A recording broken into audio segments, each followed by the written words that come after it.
de Lagoas Santa facilitador em treinamento. Sou engenheiro ambiental, mestrando em saneamento, meio ambiente e recursos hídricos. Então, muitas coisas que eu vou falar aqui hoje é a respeito do meio ambiente, principalmente dos recursos hídricos. Então, a palestra proposta de hoje seria Verdades e Mitos sobre Alimentação Vegetariana. É bom deixar claro que a missão Rama não somos uma organização fanática. Esse tipo de dieta é apenas uma sugestão para as pessoas mudarem de nível energético.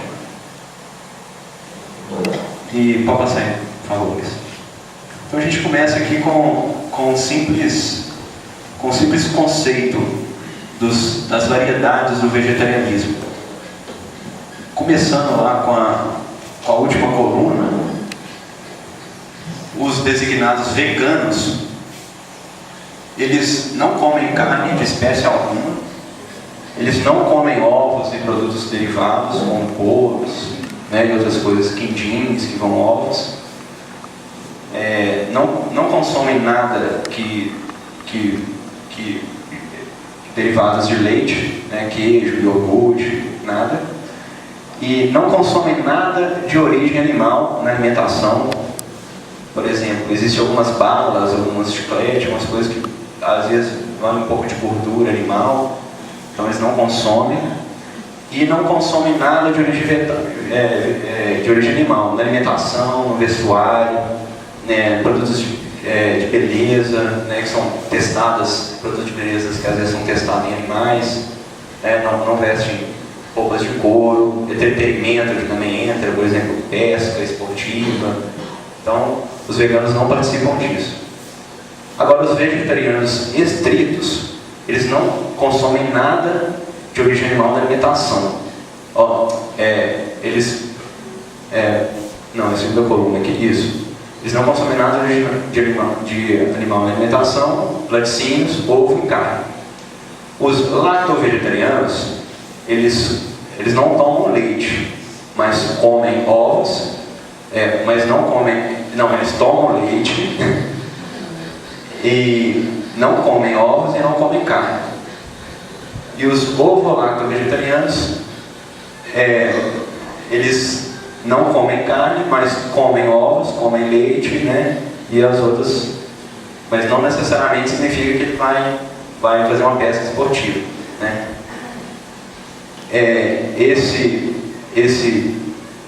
Essa coluna é a coluna da qual eu me enquadro. Foi a dieta que eu mais me adequei. Pode passar, por favor. Então, agora alguns conceitos das classes de dietas. Os classificados onívoros são os animais que têm grande capacidade para metabolizar diferentes classes de alimentos. Eles comem carne e também comem frutas e legumes, verduras e outras coisas de origem vegetal. Os herbívoros já são esses animais que alimentam estritamente de vegetais. Também são designados de consumidores de primeira ordem. Os animais frugíferos são os animais que se alimentam de frutas, mas as sementes dessas frutas elas não são prejudicadas pelo sistema digestivo do animal. Mais são passarinhos, para proliferar as árvores, as espécies em geral. Os carnívoros são os animais que alimentam predominantemente de carne, pode ser considerado carne viva, o animal que já está morto. E os detrívoros são os animais que alimentam de restos orgânicos, pode ser de plantas ou animais mortos. Aqui entra os animais, os urubus, entra os micro-organismos também, as bactérias, os fungos. Se alguém tiver alguma dúvida, você pode interromper, pode fazer pergunta. Nós estamos aqui num bate-papo. Pode passar, por favor. Aqui é a pirâmide de classes do ciclo alimentar, com a primeira classe aqui nós temos a classe dos produtores, em seguida os consumidores primários, os consumidores secundários e os consumidores terciários, né, da cadeia alimentar. E o ser humano? Onde o ser humano se enquadra nessa pirâmide? É isso que a gente vai ver. Pode passar, Luiz Paulo. Então, o ser humano ele foi evoluindo, né, ao longo do tempo, né, Paulo? Lá dos primatas, mas ele desenvolveu uma capacidade, né? Ele desenvolveu a linguagem,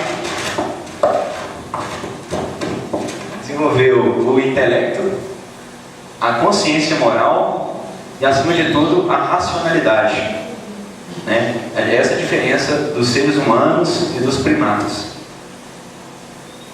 Pode passar. E com essa racionalidade a gente pode fazer algumas escolhas. A gente tem a escolha de nos alimentar, né, de frutas, verduras, legumes ou da carne, propriamente dita. E o que vai fazer a gente escolher do que nos alimentar, né? Através da nossa racionalidade, a gente tem que identificar do que a gente vai se alimentar. Pode passar mais um slide, por favor, Melissa. Então, aqui o nosso parente mais próximo, que é o chimpanzé. Então, o chimpanzé ele tem uma dieta que varia de acordo com as estações do ano, né? Existem mais de 250 tipos de frutas que fazem parte da alimentação dos chimpanzés. Então, a alimentação dele basicamente é composta de frutas, em seguida de folhas, flores e sementes. Então, dependendo da estação do ano, não vai ter nada disso aqui disponível para ele comer.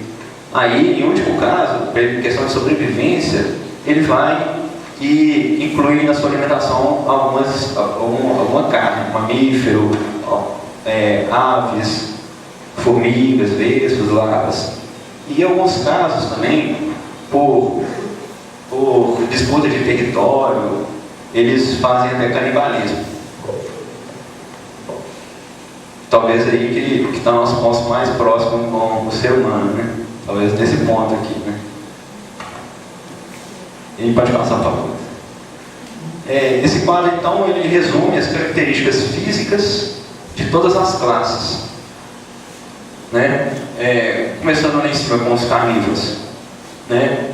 Eles têm 4 patas, né? 4 patas. Os onívoros também, os herbívoros, mas eles têm nas patas os cascos, né? Os carnívoros já têm garras para rasgar e matar a presa, e o ser humano já anda ereto, né? A abertura bucal dos carnívoros, né? Dos onívoros já tem uma grande abertura. A abertura do ser humano bucal ela é bem restrita. Os carnívoros possuem os caninos afiados, né? Os seres humanos possuem pequenos caninos e não são afiados, não foram feitos para rasgar a carne, né? As presas, já comentei aqui, os molares em lâmina também.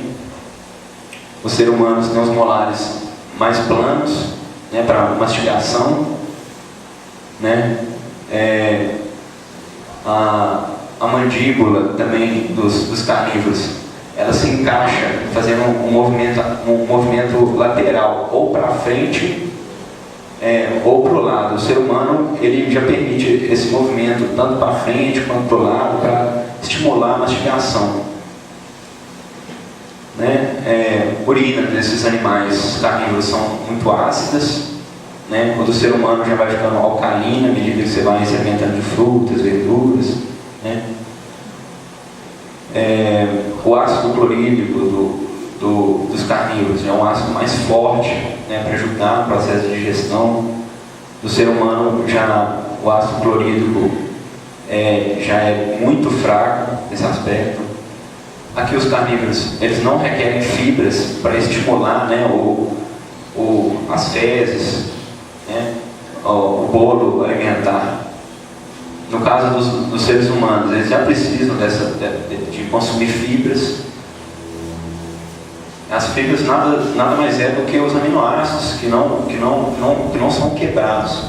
São aminoácidos fibrosos que ajudam nesse bolo. O intestino dos animais carnívoros, ele é de cerca de 1,5 a 3 vezes o comprimento do corpo do animal. Isso no ser humano é cerca de 9 vezes. Contando com o intestino grosso, o intestino delgado, ele é 9 vezes o tamanho do nosso corpo. Se aproxima muito mais com os animais frugívoros.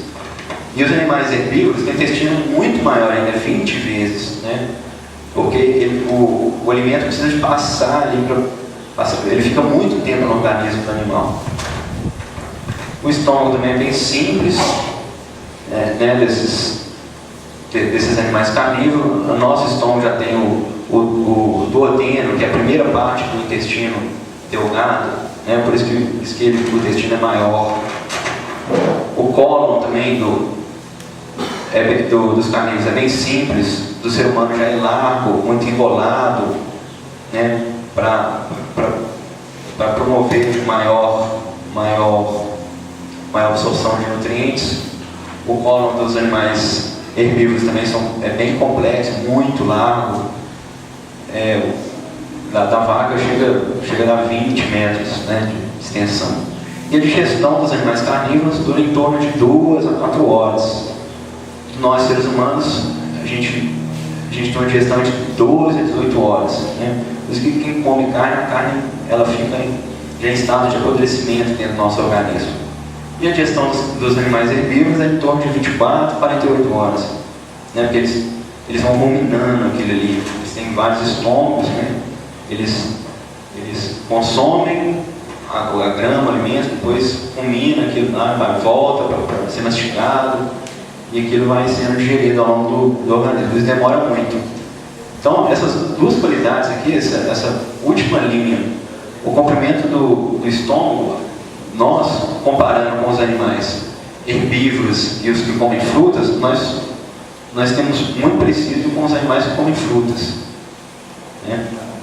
Porque nós não somos estritamente herbívoros, Porque os herbívoros, eles não comem frutas, Eles estão preparados para comer capim, grama, folhas. O que você fala, Jorge? Por que é menor a digestão de 2 a 4 horas? Porque o estômago ele é menor, a digestão tem que ser mais rápida. Ali, aqui o animal ele vai se alimentar basicamente de proteína. Então ele vai pegar os aminoácidos contendo a proteína, rápido, o ácido gástrico é bem forte, ele quebra essas proteínas de uma vez e absorve os aminoácidos. Nosso processo é um pouco diferente. Nosso intestino é bem longo, o nosso ácido gástrico é bem fraco e o corpo precisa de um maior tempo para absorver essas vitaminas, esses minerais, os aminoácidos essenciais. Gabriel, a consequência disso aí é porque a carne já entra em putrefação, então quanto mais rápido ela for envenenada, menos mal ela faz. Pois é, justamente por isso. A hora que o animal morre, a carne a partir daquele momento, a carne já começa a entrar em decomposição. E aí, por isso que eles têm um suco gástrico muito elevado também, porque a hora que a carne já começa a entrar em decomposição, algumas bactérias ou micro-organismos começam a se proliferarem. Então, o ácido gástrico mata todos esses micro-organismos. O ser humano já não consegue. Se você comer uma carne estragada, você vai passar mal, Pode falar, Marcelo. O processo de digestão de 12 a 18 horas é em base à carne ou qualquer coisa? Qualquer alimento, por causa do tamanho, do comprimento do nosso intestino. Então, qualquer alimento que você vai comer, você vai digerir ele naquele intervalo de tempo. Tá, pode falar, Luiz. Então, segundo esse autor aqui, quando a gente consome alimentos da maior classe dos consumidores, ocorre uma perda energética. que a nossa fonte de energia é o Sol. Então, quanto mais próximo dessa fonte de energia a gente adquirir e a gente consumir, mais energia da fonte a gente está utilizando, né? Porque o animal, ele vai se alimentar dessa classe, mas ele vai metabolizar, ele vai crescer, ele vai viver a vida dele, e ele vai perder energia com isso, né? Então são necessárias de 11 a 17 calorias de proteína em grãos para que haja uma única caloria de proteína em carne, né? Pode ser de boi, de frango ou de porco. Continuação isso. Então, os alimentos de origem vegetal rendem cerca de 10 vezes mais proteínas por hectare do que a carne. O brócolis, por exemplo, ele produz 24 vezes mais ferro que o equivalente a uma carne. E ainda rende 5 vezes mais cálcio que o leite. Agora, a aveia também é impressionante. Ela produz 16 vezes mais ferro que a mesma quantidade de carne de boi, produzida no mesmo espaço. Segundo os autores abaixo. Eu sempre coloco a fonte que eu consulto. Pode passar. Outra tabela aqui, resumida dos alguns alimentos, né? Tem um rendimento dos alimentos por quilo hectare ano, né? Então, destacando esse valor aqui para a mandioca, por exemplo, ela rende 14 mil quilos por hectare ano, enquanto a carne bovina rende apenas 34 quilos por hectare ano, né? O alimento que contém mais caloria é a soja, tá vendo? De 4 mil calorias por quilo, até que a carne tem muita caloria, a mandioca já tem menos, tá vendo? E isso vai alimentar, né? Por exemplo, milho. Milho vai alimentar 25 pessoas por hectare. Você consegue alimentar. A carne não, você não consegue chegar nesse valor nem de nenhuma pessoa por hectare. Você não consegue alimentar. Já a mandioca você consegue 23 pessoas, alimentar 23 pessoas por hectare. Em um ano, né? Então uma pessoa com uma dieta de 2.500 calorias, que come carne, necessita de 12 hectares por ano para satisfazer suas necessidades, né? Por outro lado, um hectare seria suficiente para sustentar 25 pessoas consumindo milho e 23 pessoas aqui comendo mandioca, né? Claro que você não vai comer só mandioca. Uma curiosidade em relação à questão do espinafre em escala de ferro. Houve no início do século passado um erro na escala do cientista que publicou a quantidade de ferro em vegetais por conta da crise americana, né? Teve um crash dos Estados Unidos na década de 20, né? E aí surgiu o Popeye, né? Que comia o espinafre. Popeye, né? Mas por um erro de escala, o cientista publicou, ele colocou uma escala um décimo, mais um ponto a mais de ferro no espinafre. Então, quando publicou aquele, ele falou, espinafre, e começou a coisa. Só que espinafre hoje, não é um vegetal como qualquer, e não tem essa quantidade de ferro que dizem que tem. Ele descala isso. Interessante. Incentivar o consumo do espinafre, né? Mas foi bom para as crianças crescerem. Quando eu era pequeno, eu peguei espinafre para o papai, né? Então, o Brasil possui 200 milhões de hectares de pasto. É praticamente um quarto do território nacional, né? Porque o Brasil tem 205 milhões de cabeças de gado. É muito gado, é muito pasto que necessita. Isso em 2008. Isso dado de 2008, do IBGE, você vê. E no Brasil, por ano, né, são desperdiçados 1 bilhão de toneladas de solo fértil, né? Principalmente na Amazônia, ocorre, né, um desmatamento para fazer pasto. Então, aquele animal fica lá um tempo, ele vai pisoteando o solo, depois de um tempo, aquele solo não pode ser mais utilizado para nada. Aí, o que eles fazem? Vamos desmatar outra área lá. É muito mais fácil pensar assim.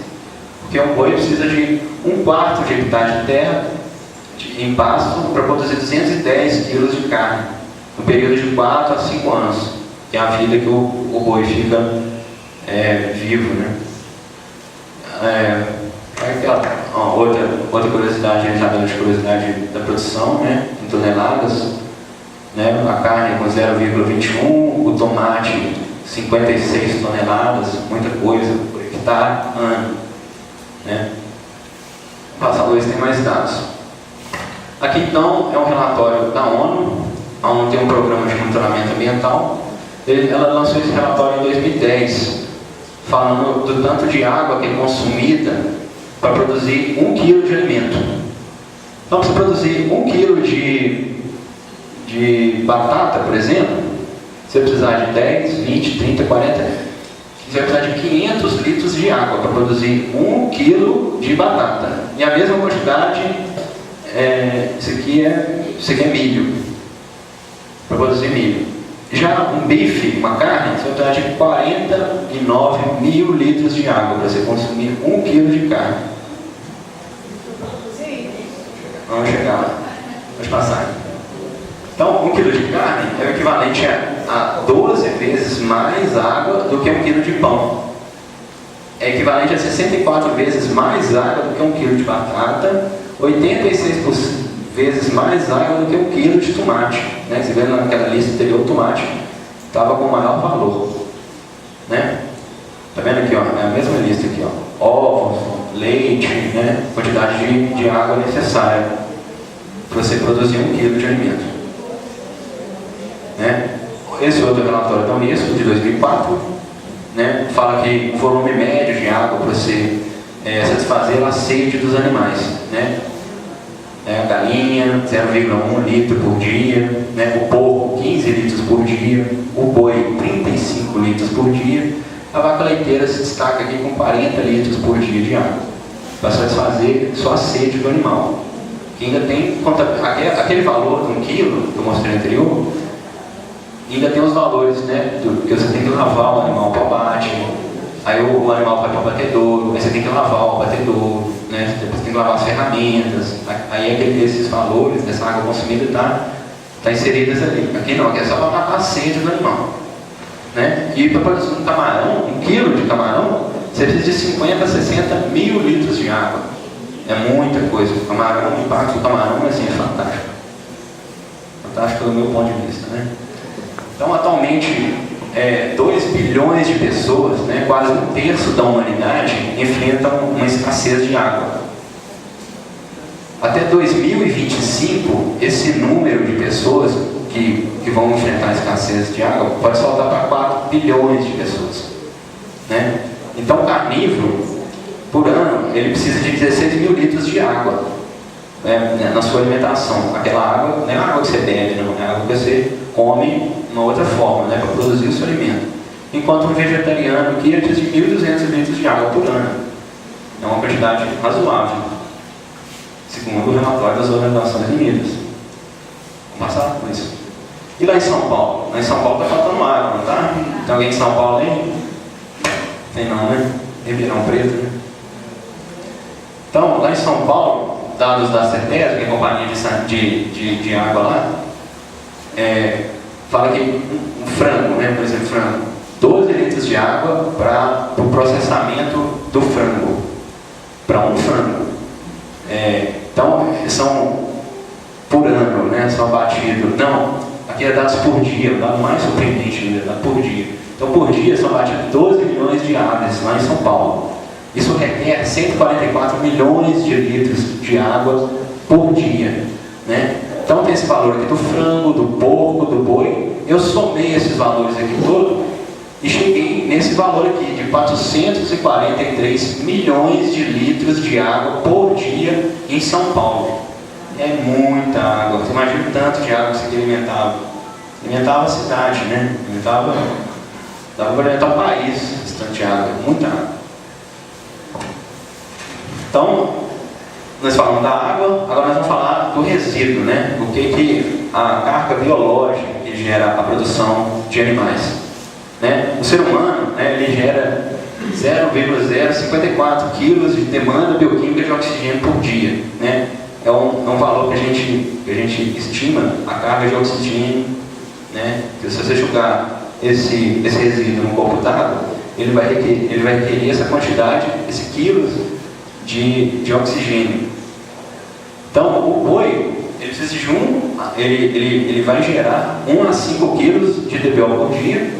O porco de 0,5 a 2 quilos de DBO por dia. Né? Um porco, um boi e um ser humano. Isso é o perfeito comparativo. Vamos passar? Eu fiz umas continhas aqui, ó. Por exemplo, uma vaca, ela produz 16 vezes mais dejetos do que um ser humano, né? Não é a vaca que está lá no pasto, não. Porque o cocô da vaca que está no pasto fica no pasto. Estou falando das vacas, dos animais criados, né, em cativeiro, né? Porque depois tem que lavar aquilo ali, né? E isso aí vai gerar um efluente, né? Vai gerar um esgoto. E esse esgoto equivale a 16 vezes mais do que um ser humano. Então você pega uma fazenda aí pequena, de 5.000 bovinos. Se você multiplicar por esse valor, você vai produzir dejetos, né, o esgoto, equivalente a uma cidade de 80.000 habitantes. É muita coisa. E para o porco isso é pior ainda, porque é 50 vezes, né? Porque a vaca, ela come, ela se alimenta de capim, ração, né?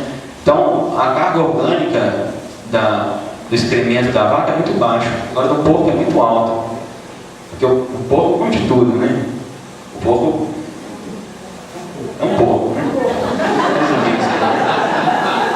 Então, o porco 50 vezes mais dejeto que o ser humano. Mas você fez a continha ali, com a mesma quantidade, né, de animais, 5.000 animais numa fazenda, vai gerar o equivalente de esgoto de uma cidade de 2.500, 250.000 habitantes. Isso é muito esgoto. Se você tratar isso, a gente não trata nem o nosso esgoto gerado nas cidades, a gente joga no rio. E você acha que essas fazendas aqui vão tratar esse esgoto? Não é nada. Na fazenda ninguém está nem olhando, joga no córrego lá mais perto e o problema está resolvido. Agora vamos falar do impacto da pesca. O impacto da pesca, tem esses navios grandes que se chamam bottom trawlers, eles pegam uma rede e arrastam tudo que está no fundo do mar, vem arrastando todo o material pesqueiro. Então ele puxa cerca de 450 toneladas de peixe em um único lançamento. Isso vem muita coisa não desejável, né? Vem muitos animais que não desejam. Por exemplo, você está pescando peixe, você só quer peixe. Isso. Né? Alguns peixes menores porte, eles jogam fora. Isso é chamado de captura acidental. Então, existem em todo o mundo 27 milhões de toneladas por ano de captura acidental, né? E o impacto da pesca de camarão é a maior que tem. Eu coloquei esse dado aqui, segundo esse autor. Então, 1 quilo de camarão, você pescar 1 quilo de camarão, você vai produzir 15 quilos de captura acidental. Isso eles jogam no mar, né? Só que essa pesca, ela não vai servir mais, ela não vai voltar bonitinha para o mar. É animais mortos, né? É lixo.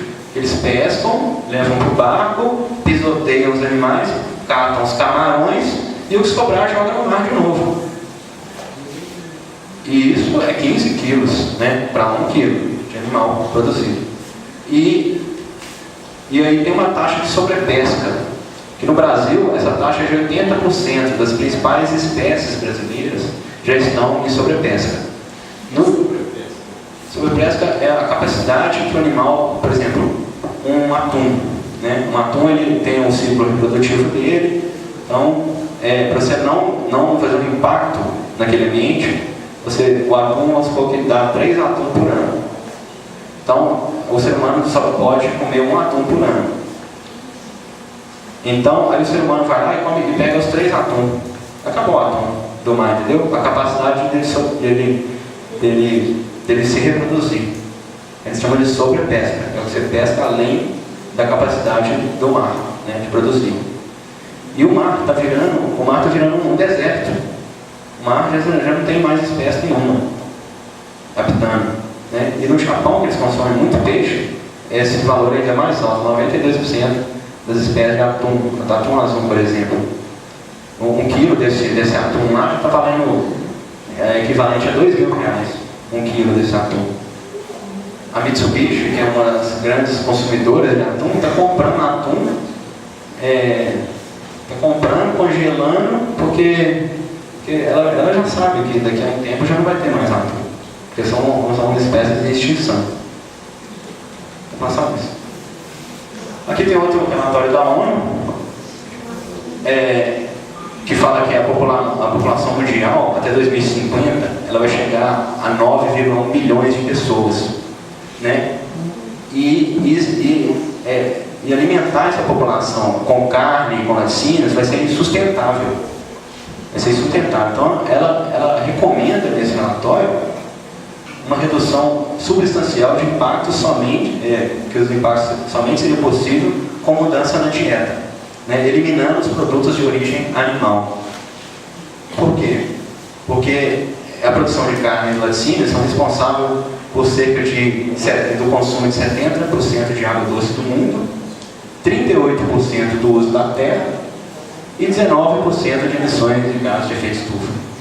E esse relatório é muito interessante, que ele vai falando dos impactos da produção e do consumo, né, no mundo inteiro, com o relatório de monitoramento ambiental da ONU. Então, a indústria da carne, aqui agora o impacto que isso vai gerar na atmosfera. A indústria da carne é responsável por 28% das emissões de metano, de CH4. O CH4, para quem não sabe, ele é 21 vezes mais poluente do que o CO2, que é um gás carbônico. Ele fica na atmosfera, né? E ele é aquela velha história, né? Ele vai para a atmosfera e ele acaba com o ozônio, né? Com a camada de ozônio. E é responsável também pelo consumo de carne por 65 vezes do óxido nitroso. O óxido nitroso, para quem não sabe, é 230 vezes pior do que o gás carbônico. O gás carbônico que nossos carros e máquinas liberam na atmosfera, né? Então, uma pessoa carnívora, ela gera 1,5 toneladas a mais de CO2 do que uma pessoa vegana, né? Uma pessoa que não come leite nem ovos, né? Segundo a Sociedade Brasileira de Vegetariano e aquele autor ali. Então, grande parte dos grãos cultivados em todo o mundo, né, que é cerca de 1,86 bilhões de toneladas por ano em grãos, são destinados à produção de ração para esses animais. Então, cerca de 95% dos grãos que a gente produz, né, principalmente soja, milho, vai para alimentar os animais, principalmente o gado, o porco, para fazer ração. Apenas 0,3% desse valor dava para alimentar a 6 milhões de crianças que morrem desnutridas todos os anos no mundo. Você pega 0,3% desse valor aqui, você acaba com a fome no mundo. É impressionante esse dado. Vamos passar na inglês. Então aqui, eu não consegui um dado mais recente, mas um dado de 2003, uma pesquisa realizada em 210 países. Aqui está uma lista completa de todos os animais, excluindo os animais aquáticos, os animais abatidos, né, por ano. Então você tem galinhas e frangos, 45 bilhões e 900 milhões de animais abatidos por ano. Aqui tem uma lista inteira de porco, coelho, tal, cavalo, 4 milhões. Né? É porque pega, né? Aqui no Brasil a gente não come, né? A gente não come pombo, mas outros países comem pombo, né? Camelo, a gente não come camelo aqui, mas outros países comem camelo. E somando isso, então, por ano, daria o equivalente a 55 bilhões de animais abatidos por ano. É muito demais. E fora os animais aquáticos, né? E o impacto, né, da produção aquática é muito maior. Então, um homem, né, o livro que come carne, né, o padrão brasileiro, né, de vida, come um pedaço de bife, né, arroz, feijão, uma carne, todos os dias ali. Quando ele tiver 75 anos de idade, ele vai consumir cerca de 710 animais durante a sua vida. Ó, estou falando errado, né? 7.100 animais. Esses dados me desorientam, sabe? É muito número. Né? A gente tem uma grande Alisa Simpson como uma grande personagem ali dos Simpsons, né? Então saiu essa reportagem aqui, né, em 2013, saiu em todos os noticiários, né, que a Rússia proíbe importações de carne de 10 frigoríficos brasileiros. Por quê? Porque os frigoríficos estavam usando, né, esse componente aqui, ractopamina, na ração de bovinos e suínos. que ele transforma a gordura da carne, né, ele transforma a gordura em carne, e o metabolismo do animal aumenta. E isso provoca sérios problemas no sistema cardiovascular, musculoesquelético, produtivo e endócrino dos animais. Aí eu fui lá no site do produtor para ver se esse valor, para ver se isso era real. Aí lá nas letrinhas lá, cuidado, perigo. Cuidado, perigo. As doenças humanas. Aí lá no rótulo do produto deles, falam, atenção, o ractosumim, né, que é um derivado da ractopamina, não se destina para os seres humanos, né? Ele é tratadão, por quê? Porque ele é um agonista beta-adrenergético, causando problema de pessoas com doenças cardiovasculares, né? Devem tomar preocupações especiais e evitar a exposição do produto.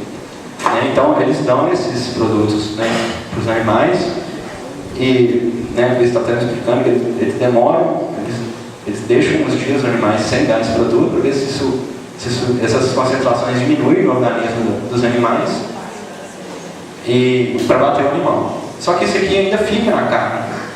E uma pessoa que tem problema cardiovascular, se comer isso, a doença piora. Aí os países lá, os países europeus principalmente, né, que são nada boa, eles proibiram isso. Porque o maior produtor de carne do mundo era o Brasil. Porque o Brasil tem um território enorme, né? Tem muito pasto, né? E exportar carne é um grande negócio, né? E a indústria da carne é a segunda indústria mais poderosa do mundo. A primeira é do petróleo, a da carne é a segunda. E aí vocês começaram a ver na televisão, né? Tony Ramos fazendo propaganda do Friboi, né? A Fátima Bernardes fazendo propaganda do Seara. Esse aqui foi uma das marcas famosas que foram proibidas de exportar para fora. Né? Então isso influencia na saúde, né, das pessoas, né? Porque a vegetariania proporciona a redução drástica no consumo de alimentos ricos em proteínas, estão associados ao lipídio e ao colesterol. Então são alimentos livres de colesterol, né? O colesterol ruim, que é o LDL. Possuem elevado consumo são alimentos ricos em fibras, que são compostos biológicos, né, para o nosso funcionamento do intestino, frutas, grãos, sementes, né? A gente viu lá atrás que o organismo do ser humano está acostumado a comer isso aqui, ó. Né? Não, né? Para você ter uma alimentação adequada, né, os organismos, primeiro você tem que observar o seguinte: eu vou comer aquilo ali é nutritivo? É nutritivo, posso comer. Ela é de fácil digestão? Então posso comer. Ela possibilita uma boa assimilação, né, do organismo? Sim, possibilita. Proporciona uma ótima estado de excreção, né? O organismo elimina aquilo rápido do organismo? Sim, elimina. E é saboroso? É saboroso, mas eu posso comer. Só que as pessoas pensam ao contrário. Eles pegam essa lista aqui e invertem a lista. Assim, eu vou comer o que é mais gostoso, né? Batata frita, né? Vou comer o que é mais gostoso, carne. Não, delícia. Né? E por último eu penso em nutrição, né? É a última coisa que eu penso em nutrição. Então a tendência é a gente inverter essa lista, né? Então a gente tem que evitar principalmente as carnes embutidas, que é a salsicha, a mortadela, o salame, porque são ricos em sódio, gorduras, conservantes, corantes e nitratos. O nitrato é responsável por aquela cor avermelhada, né, que a gente conhece da salsicha. E é altamente cancerígeno o nitrato. É uma substância muito cancerígena.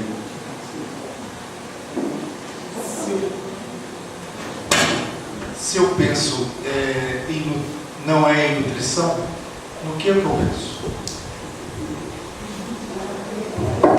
Pensa no prazer, né? Prazer, sabor. Né?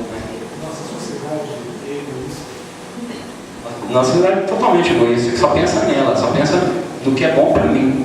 Porque vocês viram lá atrás como é que está o planeta? Que é bom, entre aspas.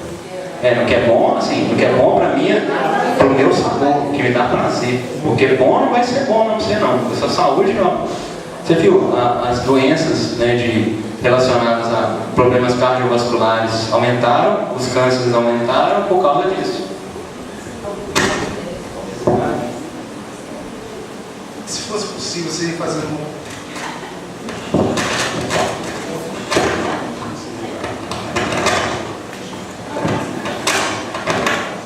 Posso sugerir que você, a sua palestra é maravilhosa, que você fosse fazendo lá, à medida que a nossa sociedade cada vez mais se torna arrogante e egoísta, nós engordamos. A barriga fica na frente, em medida que a gente se perceba.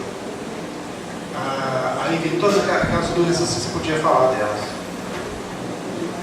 Hipertensão, supertensão, super raiva. Né? E aí também as coisas. Obrigado, Jacques. Contribuição ótima. Eu estou segurando aqui. Agora que começa a fazer barulho, eu já estou.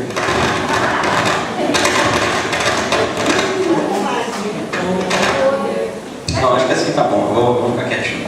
Só não mexer no negócio. Né? Quem encaixar, Cris? Então pronto. Sempre fica melhor, né? Então, como já disse, né, isso vai causando alterações no nosso corpo por causa do nosso egoísmo. Então aqui tem uma pirâmide alimentar, né, da dieta vegetariana, que a base dela são os alimentos cereais, integrais, massas e pães, né, ao lado dos legumes, da soja, seus derivados. Né, acima disso, as frutas, verduras, legumes, né, as hortaliças, né, os frutos, sementes, né, também não podem ser consumidos em excesso, né, azeites, vegetais, os derivados de leite, né, os ovos, para quem opta por esse tipo de alimentação, e lá em cima os doces, né, que a gente tem que evitar. Né, então essa autora aqui, ó, ela recomenda, né, ser bebê de 6. Essas duas autoras são duas nutricionistas americanas que fizeram um estudo muito grande lá nos Estados Unidos, e elas perceberam que a alimentação americana é a alimentação mais errada do mundo, que eles não comem essa parte aqui, não comem. Eles comem, a base deles é a alimentação hambúrguer, né? Então ela recomenda, né, você beber de 6 a 8 copos de água por dia, fazer 30 minutos de exercício, comer uma variedade de alimentos, né, de cada grupo alimentar e consumir com moderação, né, gorduras concentradas, óleos, açúcares e sal. Então a American Dietary Association diz que as fontes vegetais de proteína conseguem sozinhas fornecerem quantidades suficientes de aminoácidos essenciais se houver o consumo variado de alimentos, né? Se essas necessidades energéticas forem supridas. Então, aí está o grande lance da dieta vegetariana. A gente tem que variar ao máximo, você tem que consumir uma ampla variedade de frutas, legumes e verduras, né? Que aí de proteína vegetal, né? Que consegue suprir as necessidades de aminoácidos. Né? Onde é que a gente encontra essas proteínas, né? Nesses vegetais? Olha lá, o espinafre está ali, ó. Viu, né? O espinafre é que 49% está bacana, né? De porcentagem de proteína. O brócolis é um grande campeão, o cogumelo também tem muita proteína, né? A carne também tem 26%, mas você observa que esses valores são um pouco mais abaixo, né, do que os dos vegetais. Vamos passar para a gente, Luiz? Então, o que são as proteínas? Vamos conceituar um pouco o que são as proteínas. São macromoléculas compostas, né? São cadeias de aminoácidos. Os aminoácidos vão aglomerando e vão formando cadeias de proteínas, né? Então, a proteína, as proteínas normalmente têm em torno de 200 aminoácidos, né, na sua composição. Aí eu coloquei um exemplo aqui dessa mioglobina, que tem 153 aminoácidos, né, na sua estrutura, né? Tem algumas moléculas de oxigênio, de hidrogênio também. né, na sua composição. Aí os aminoácidos vão se aglomerando e vão formando essa estrutura aspiral. Aí a proteína vai virando aspiral. Né? Então, os aminoácidos são constituintes básicos da vida, né? E são necessários para que os processos químicos ocorrem nos organismos vivos. Né?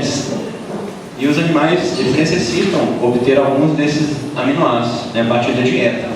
Alguns passando. Então a gente tem 20 aminoácidos. Né? Existem 20 aminoácidos. Né? 9 desses aminoácidos são essenciais para a gente. Né, que são essas cores roxinhas, esses aminoácidos roxos. E os 11 são os não essenciais.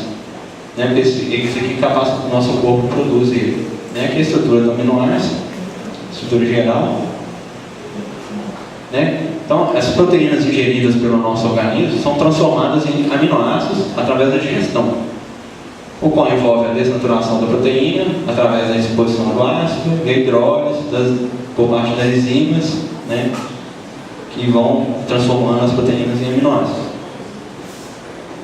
Né? Então, aquelas duas autoras americanas, elas recomendam, né, uma ingestão de proteína diária de 0,9 gramas por quilo, né? Então eu peguei aqui meu exemplo, né?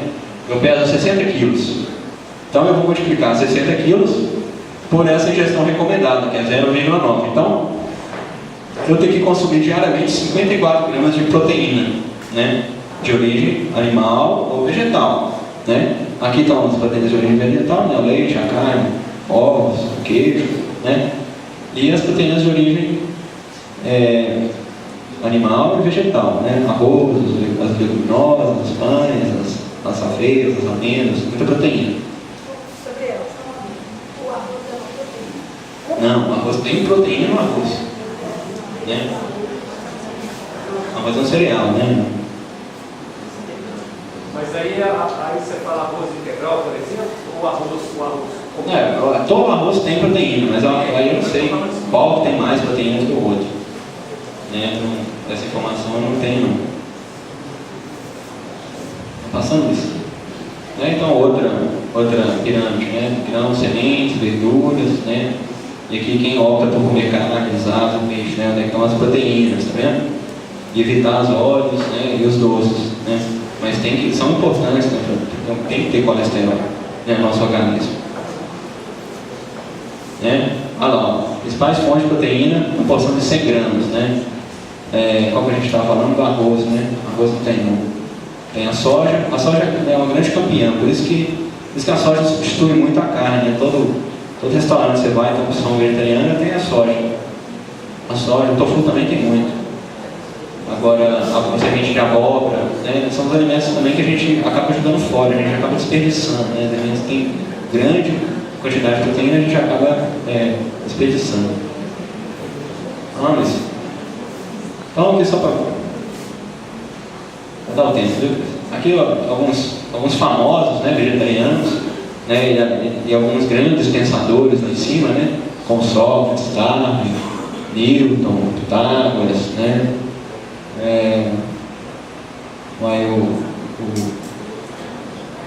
coisa não está aqui, não. Esse existe. O Newton está aí. Coisa está aí. Não está aqui. Vou passar isso. Aqui uma pequena estatística, né, da pesquisa do IBOP de 2012, né, onde é que estão os vegetarianos do Brasil, porque essa massa de pessoas estão crescendo cada vez mais, né? Cada restaurante que você vai já tem uma opção vegetariana, né? Eu venho observando isso. Então no Brasil tem um total de 15,2 milhões de pessoas, né? O Brasil, né, tem 200 milhões de pessoas, né? Eu fiz uma conta rápida aqui, tem 7,5% das pessoas do Brasil são vegetarianas. Né? Em Belo Horizonte, esse valor chega a 9%, o valor é até alto. Né? E os brasileiros estão entre 65 e 75 de idade, são 10% da população, ela é vegetariana. Né? É um dado até interessante, né? Uma população que está numa faixa etária, né, que aparecem as doenças já é vegetariana. Aqui alguns atletas vegetarianos também, para falar que quem não come proteína não faz exercício físico, né? Não consegue ganhar nada. Aqui está para provar aqui, ó, que se você tiver uma dieta vegetariana, só que você tem que suprir a maior quantidade de calorias, né? Você tem que aumentar a quantidade de calorias, mas tem o carbo livre, tem famoso, né? Uma lista grande. E aqui são os meus exames de sangue, né, que eu fiz em 2013, né, provando também que eu estou bem de saúde, né?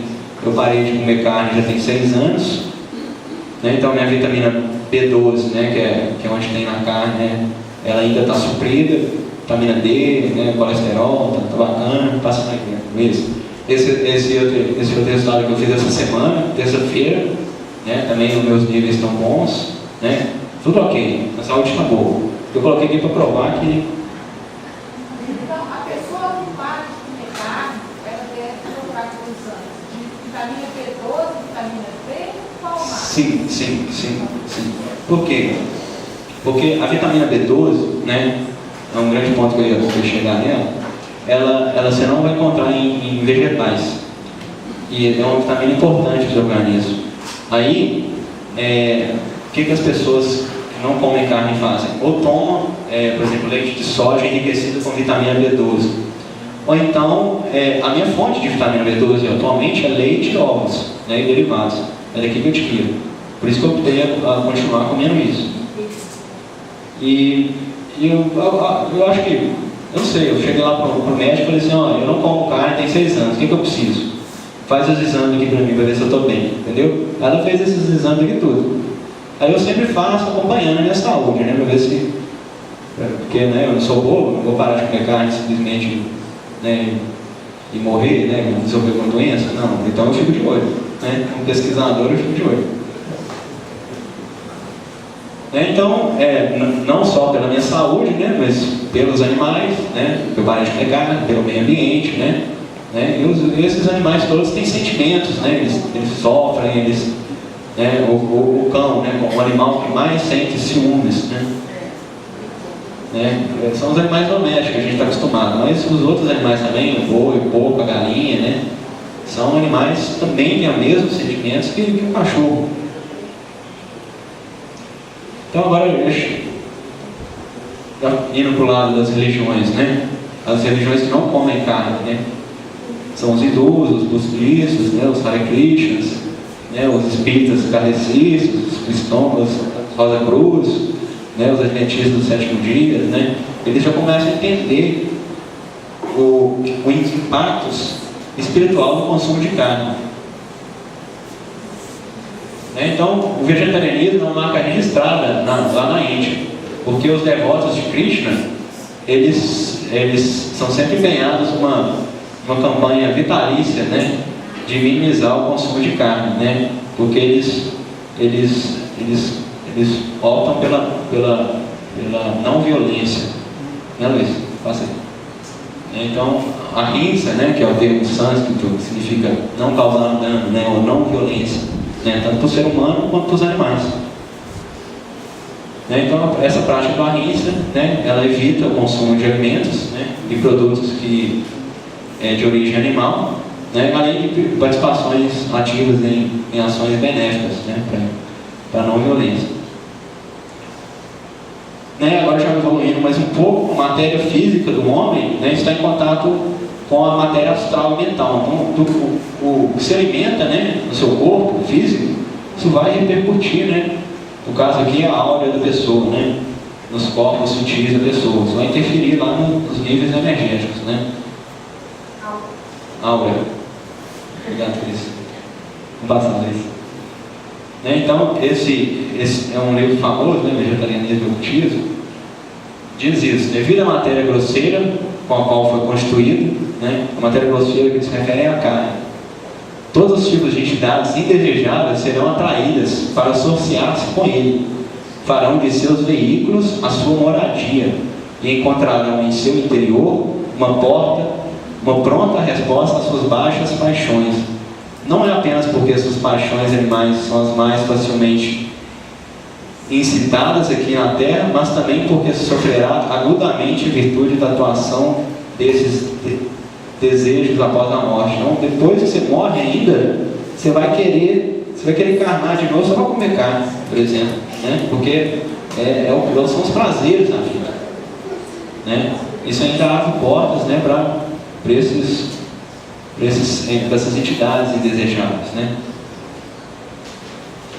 Ele fala, né, que essa é uma lei universal, né, em latim.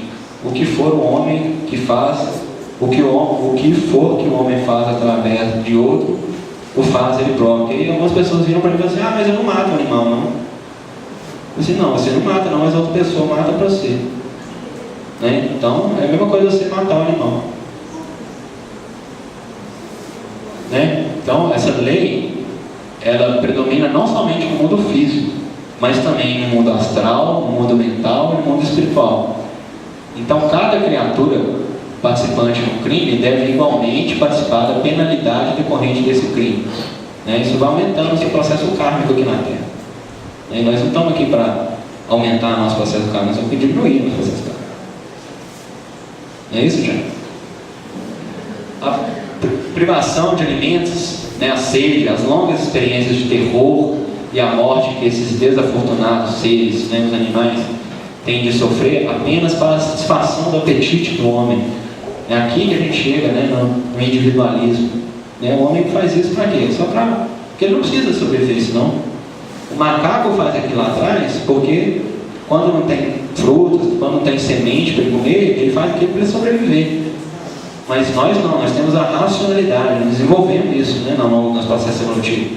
Nós sabemos cultivar alimentos, nós sabemos plantar. O macaco não vai saber plantar. Você dá uma semente de mamão para ele, ele não vai plantar o mamão e falar assim: daqui a 3 dias eu vou molhar o mamão, daqui a 1 semana eu colho o mamão. Ele não vai fazer isso. Né? Então, qual é a relação desse consumo de carne com os guias confederados na missão Rama? Né? Como já falado, isso interfere na aura, né? Interfere, o consumo de carne interfere na nossa frequência energética, né? nos nossos níveis superiores, né? E o nosso corpo é nosso veículo de comunicação com eles. Né? Isso, se você está obstruindo, né, esses veículos, né, os chakras, você está dificultando a comunicação com eles. Então, o que os guias pedem para a gente, né, já foi dito bem claro, né, Cris, que os guias, né, antes da saída, pelo menos antes da saída, a gente fica 1 semana sem comer carne. Por quê? Porque eles não dão conta de chegar perto de um ser humano que come carne. Porque o cara que come carne, você come carne? O cara que come carne, você comeu aqui de novo. Qual que foi a sua última vez que come carne? Foi ontem, não é? Então, o cara que come carne, ele exala um cheiro ruim. E os guias não conseguem chegar perto disso. Então, depois de 1 semana, aquele cheiro já passa, e aí os guias se aproximam um pouco mais. E a própria frequência que você emite compromete o campo energético deles. Pois é, a gente tem que elevar a frequência para se comunicar com eles. E eles têm que abaixar a frequência para nos comunicar com a gente. Agora, se a gente, em vez de aumentar, a gente diminuir a frequência, fica difícil. Né? Fica difícil trabalhar. Então, essa é apenas uma sugestão, né, de alimentação, pelo menos antes da saída, né? Todo mundo se absteve do consumo de carne. Aí eu coloquei essa historinha aqui do beija-flor, né? Que é cada um fazer sua parte para a gente transformar o mundo, né? A gente ter um mundo melhor. A história do beija-flor lá, que a floresta estava pegando fogo, o beija-flor estava lá, de gota em gota, tentando apagar o fogo. Né? Aí essa é a versão completa, né? É a versão resumida. Mas aí o leão perguntou assim: por que você não vai conseguir apagar o fogo, né, com essas pequenas gotas de água? Aí ele falou: mas eu estou fazendo a minha parte.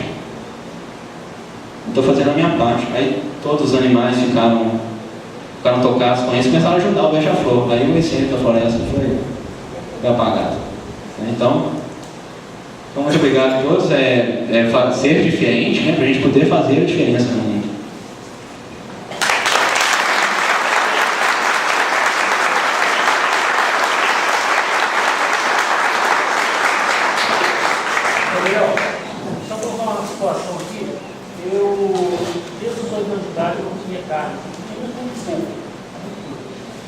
cuidado que a gente tem que ter também, eu conheci um japonês, isso tem uns 40 anos mais ou menos, eu era pequeno, ele não comia, o japonês não comia os tomates e os morangos que ele comia. Tá? Então a procedência do alimento vegetal também tem que ser bem vista. Tanto que hoje em dia tem aquela onda do orgânico, né, que é caríssimo. Mas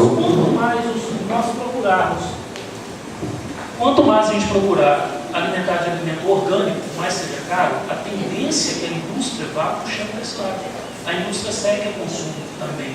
Então aquela gota d'água ali, eu acho que também é importante por conta disso. É difícil a gente consumir só na troca. A lei da oferta e da procura. Exato. Mas vai aumentando isso. E uma coisa que esse japonês ensinou pra gente, o morango é muito perigoso. O morango, aqueles enormes que a gente vê por aí, a quantidade que ele absorve de agrotóxico e como é que chama? Produto para fazer ele crescer, né? E ele ensinou o seguinte: lavar com, e o tomate também, tomate muito perigoso. Lavar com, pega um pouquinho de cloro, né? Água sanitária e vinagre. Vinagre é ácido acético. O ácido acético reage com alguns desses componentes e o tomate está muito na superfície, quase que totalmente na pele dele. Então lavando bem ajuda. O morango é um pouco mais complicado, que entranha muito. Então, quanto maior o morango, mais perigoso ele é. Né? E essas frutas, um dia eu vi um cara vendendo em cima de Belo Horizonte uma goiaba, eu achei que fosse abacate. Não brinca não. Cuidado, isso não é goiaba. Não tem sabor nenhum, né? Não, nenhum.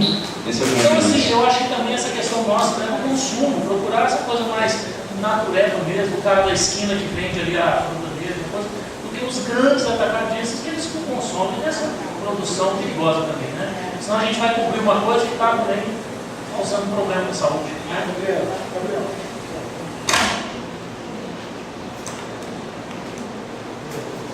Obrigado a palavra, Regis. Pega mais embaixo no seu canto. Tem bom? Estão me ouvindo? Não tem. Bom é ter falado isso pelo seguinte: por outro lado, quando a gente decide, de repente, comer mais carne, substituir a proteína, a tendência natural é substituir por soja. Isso, por soja, e é realmente um ótimo alimento. Só que tem um probleminha, e a gente tem que tomar muito cuidado com isso. 100% da soja produzida no país é da Monsanto. Monsanto é uma empresa, para vocês terem ideia, existem 4 ou 5 empresas que dominam o mundo, ela é uma delas. A soja que a gente come, a gente não sabe o que tem nela, porque eles compraram todo o Congresso Nacional. Eles compraram o Congresso americano, aqui é ficha. E vocês podem até fazer esse teste. Pega a soja de planta, ela não nasce. Só a soja que é comprada na mão da Monsanto. Ela nasce e que ela gera e não nasce de novo. Ela é totalmente geneticamente alterada. A gente não sabe o que tem lá. O problema é esse, né? Pode ser um excelente alimento. O problema é como eles fazem, o que eles fazem com aquele alimento, né? Então chama a atenção porque na palestra aqui foram dadas outras opções